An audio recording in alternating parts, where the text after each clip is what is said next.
Pessoal, tudo bem? Eu me chamo Danley e decidi realizar um curso sobre abelhas nativas para os inscritos que vierem se inscreverem no meu canal. Seja muito bem-vindo, eu espero que vocês gostem.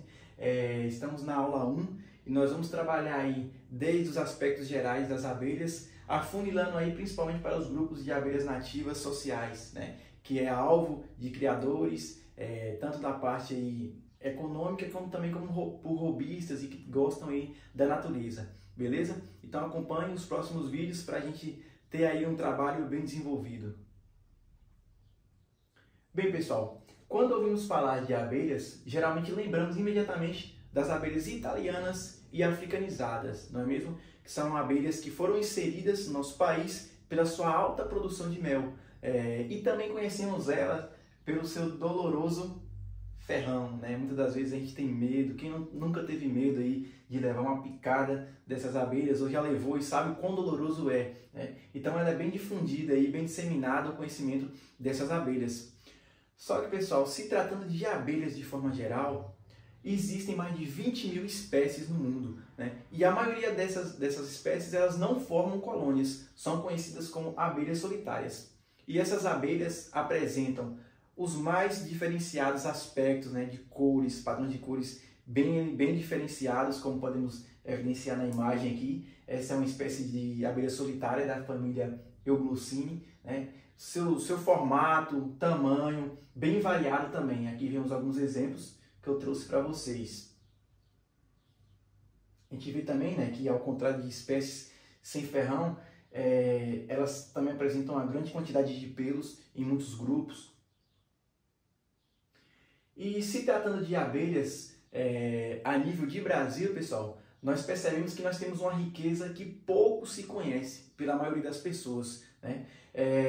E as abelhas nativas são abelhas genuinamente brasileiras e no Brasil existem cerca de 1.500 espécies. Essas espécies, como também a nível mundial, a nível de Brasil não é diferente, dentre essas 1.500 a maioria não formam colônias, são aquelas abelhas solitárias que vimos nas imagens anteriores. Mas o nosso país ele é um país bem diversificado, né? É um país que tem uma biodiversidade muito rica e com as abelhas nativas sociais não são diferentes. Existem aproximadamente mais de 300 espécies na nossa fauna brasileira, né? E temos muito a conhecer e vamos conhecer aí nessas aulas que vamos colocar em prática. Um exemplo de abelha nativa social que alguns criadores têm na maior parte do nosso país e que muitas pessoas que ainda não criam, estão iniciando, pelo menos têm conhecimento, é a abelha jataí, né? Que, como podemos perceber aqui no mapa, galera, tem uma ampla distribuição em todo o território nacional. Visto que ela é uma abelha de fácil adaptação, né? Elas têm um alto poder de nidificação, conseguem nidificar desde tronco de árvores, como alicerce de casas, elas têm um domínio urbano muito grande. Então isso favoreceu, né, com que ela ampliasse aí a sua nidificação no nosso país, né? Afunilando um pouco mais, nós vemos aqui também o exemplo da mandaçaia, que é uma abelha muito conhecida também, porém a gente vê que a distribuição dela já é um pouco mais restrita, né? Nós vemos aqui um pouco na região sudeste, na região sul, centro-oeste, e vemos uma grande predominância na região nordeste, né? E quando a gente fala de distribuição, a gente já coloca numa consciência para vocês que é bem interessante, vocês que estão iniciando agora, criar abelhas que são da nossa região. Por que é interessante a gente pensar nessa perspectiva, galera? Comece a observar o seu ambiente, comece a ver aquelas abelhas que você tem mais preferência para criar dentro da sua região, porque as abelhas que são da nossa região, elas já têm uma adaptação na fitofisionomia, que seria ali a vegetação que elas encontram no ambiente, tanto para nidificar, para se alimentar. Então, quando você for criar abelhas da região de vocês vão ter muito mais sucesso na produção e na criação dessas abelhas, beleza? Galera, levando em consideração aqui aos inimigos que as nossas abelhas têm na natureza, a gente pode evidenciar aqui alguns exemplos, como exemplos das aves, né? As aves elas utilizam esses insetos também como alimentação. Aqui tem um exemplo do bem-te-vi, né? Lagartixas, quem é criador sabe, o quão dificultoso é, né, quando a gente encontra lagartixa no local. Existem técnicas para ter o controle desses animais que são desejados ali também na nossa criação, e no decorrer dos cursos nós vamos estar abordando sobre isso. A mosca furídeo também é uma mosca muito complicada para quem cria. A gente sabe que quando a abelha está em um processo ali de fragilidade no enxame, quando ela está passando por um processo de divisão ou de transferência de uma caixa para outra, na época isso aqui pode trazer sérios danos ali ao enxame, e o meliponicultor tem que estar atento no processo de manejo dessas abelhas para que ela não venha se definhar. Outros exemplos, pessoal, assim como a mosca furídeo, temos também a mosca soldado, que é um tipo de mosca também que deposita seus ovos nas colmeias, e as larvas são bem maiores, né? Claro que as abelhas têm um dano maior com o furídeo, porque o furídeo ele é bem rápido, é bem pequeno, eles conseguem ter e bem mais populoso, né? Eles atacam com uma maior quantidade nas colmeias do que a mosca soldado, mas não deixa de ser também um predador ali que causa danos até na criação de meliponicultores. Aranhas é um outro exemplo, e o exemplo principal, né, galera, é o homem. A gente sabe que o homem ele tem um poder de devastação muito grande, e se tratando de abelhas nativas, eles já sabem que essas abelhas nativas, né, quem é meleiro, quem anda em mato para retirar, elas não têm ferrão, né? E isso favorece com que eles retirem essas abelhas do local. Só que a gente tem consciência uma questão, que quando a gente tira essas abelhas nativas do local, muitas pessoas que tiram não sabem, mas a maioria dos enxames, para não dizer a maioria, eles se definham, porque a rainha ela não consegue voar após a fecundação que ela tem.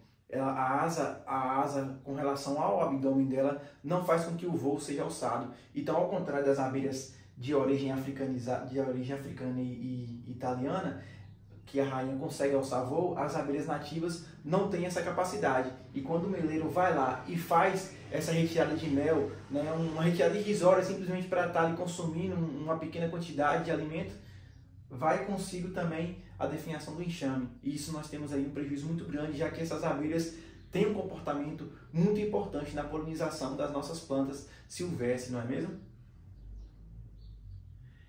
Levando em consideração essa questão do fator de defesa, né, galera?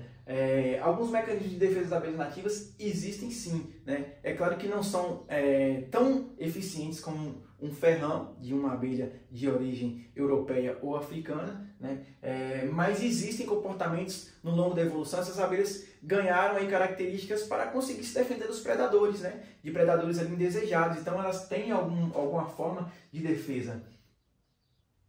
Um exemplo muito comum aí é a Oxytrigona tataíra, né? Ou abelha tataíra. Muita gente conhece também como caga-fogo, que é uma abelha que ela secreta uma substância cáustica no seu predador, no seu invasor, e causa aí queimaduras bem fortes, né? Aqui a gente vê um exemplo de uma pele de um ser humano que foi acometido aí por essa substância cáustica que as abelhas tataíra produzem, né? É um tipo de defesa que elas têm.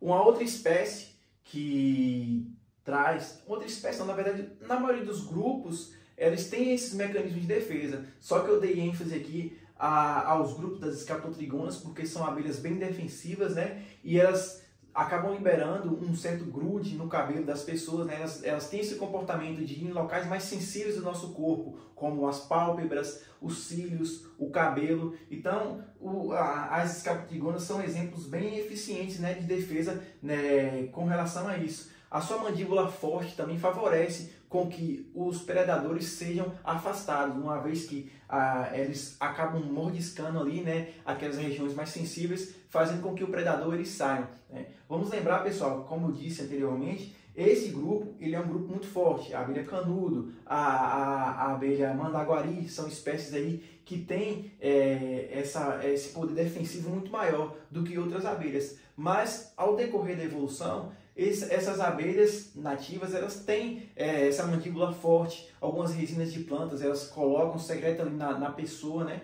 E faz com que, na pessoa ou no predador na verdade, e faz com que eles acabam saindo daquele local ali onde o ninho está. Então assim, por mais que não sejam tão eficientes como um ferrão, elas no decorrer do tempo, né, da evolução, criaram mecanismos ali para tentar afugentar a maioria dos predadores que vierem ali a querer atacar o ninho das espécies ali que estão presentes.